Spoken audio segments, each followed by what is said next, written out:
There is no doubt that the perception of tattoos has changed in recent years. The gents at Black Devil Tattoo give us their take on being a part of a counterculture that has become more accepted by the mainstream. In talking with these talented artists, it quickly became clear that their passion runs deeper than the initial childhood excitement and taboo of the forbidden art. As business owners and talented artists, they embrace the history of their craft and, more importantly, the camaraderie of the tattooing experience. When I was really young, I stumbled upon a milk crate full of Easy Rider magazines, old tattoo magazines that were in black and gray. And I flipped through these magazines and I start drawing the icons that I saw in there. The skulls, the eyes, the flaming dice, things among that nature. I remember my mother getting really mad at me for having these magazines. I knew I was onto something then when I couldn't have it at that age. There was no, the apprenticeship was very open for me. It was very kind of take it as you can kind of idea. Basically, the apprenticeship was, here's a pencil, this is how you keep it sharp, here's your eraser, but whatever comes out of this pencil is completely up to you. So for myself, it was a lot of self-teaching, trial and error, unfortunately. But when you're young and you have friends who are young and don't have money or are underage, they don't care. They just want tattoos. It was so hard to get into. Tattooing is something that's very hard to get into. Like nobody truly wants to teach you in this commission-based job how to do your job. It's absolutely commission-based. I do 3 series of drawings or three primary sketches first. Mild, wild, and completely out of control. And then we start to differentiate what we like and we don't like from each one. So you kind of come in with like a broad idea, and I'll start throwing darts until we get closer to your idea of what you actually want. When you choose to get words and quotes and poems, you open yourself up to misspellings, grammar errors, and things like that, especially when you're taking from a Bible, which is a very old language that does not use everyday grammar, or a music lyric, which is designed as a poem, which once again will not have correct grammar. If somebody doesn't understand that scripture or that music lyric and you go out in public, it looks like a mistake to them. I always like to say you can't misspell a portrait of an eagle.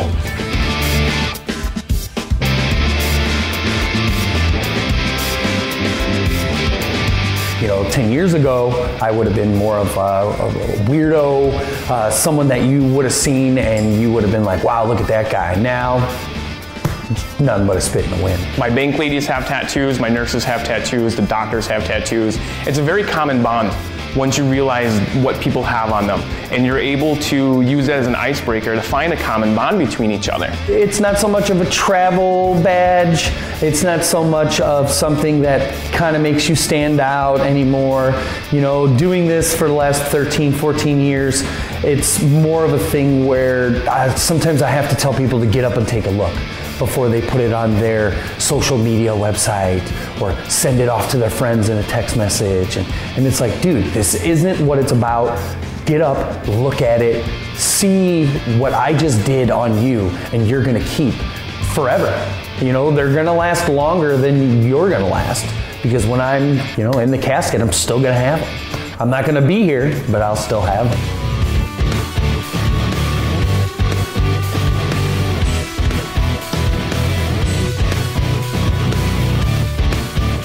There are plenty of towns who don't want a tattoo shop in their town.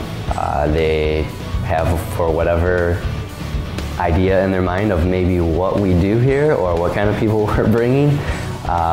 So there were some towns that we approached that just said no. So there were a lot of challenges with some towns. Lowell, on the other hand, was very warm and inviting. We wanted to be local with the community.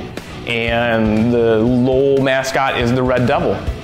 So we chose a name that was a little bit offbeat, a little bit Black Devil. Black is the carbon of life. Black is something you need in tattoos. You need your heavy blacks, you need your high contrast.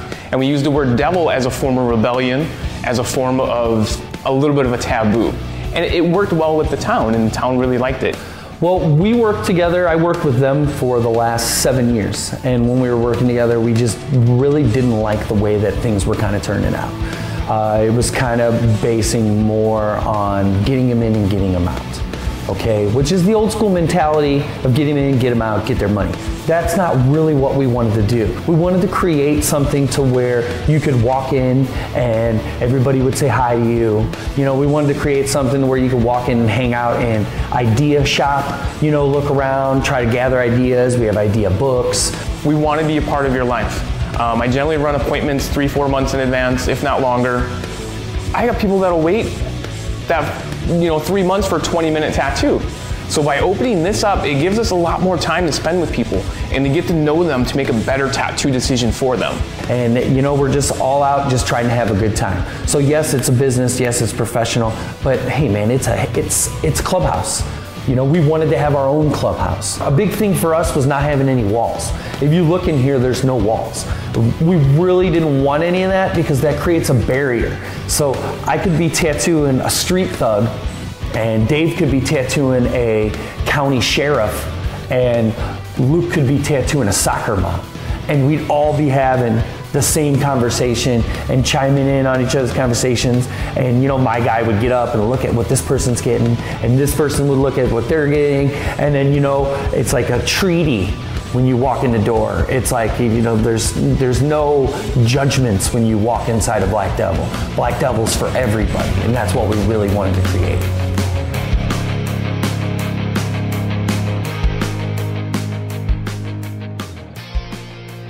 The inspiring parts about being a tattoo artist is the connections you make with humans. It's how you interact with them on more than just a picture on their skin. You become in tune with them and you understand them the more years that you tattoo them. You become part of their family. The ideas of growing old with a client has been amazing. After 10 years plus of tattooing people, I've seen them mature over the years, and I've seen their taste of tattoos mature. You get to create something that is literally on someone forever. So the customers that are willing to trust you enough to give you that freedom to design their stuff and then do it, I mean, for lack of better words, is pretty rad. And then for the amount of years I've been doing it and having built up a large customer base, like I think that keeps me going too. Just knowing that I've been able to go as long as I have, that they themselves allow it to keep happening. So if you like it, you can do it, dude. If you put your heart and soul into it, you'll get it. You know what I mean? And I try to install that in my kids now.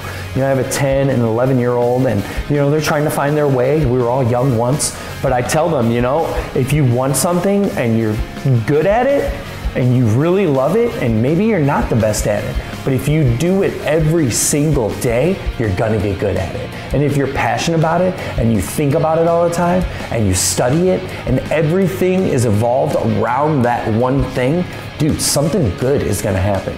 And I couldn't be a happier guy. You know, people ask me all the time how I'm doing. Top of the world, dude. Find Black Devil Tattoo on Facebook for more examples of their work.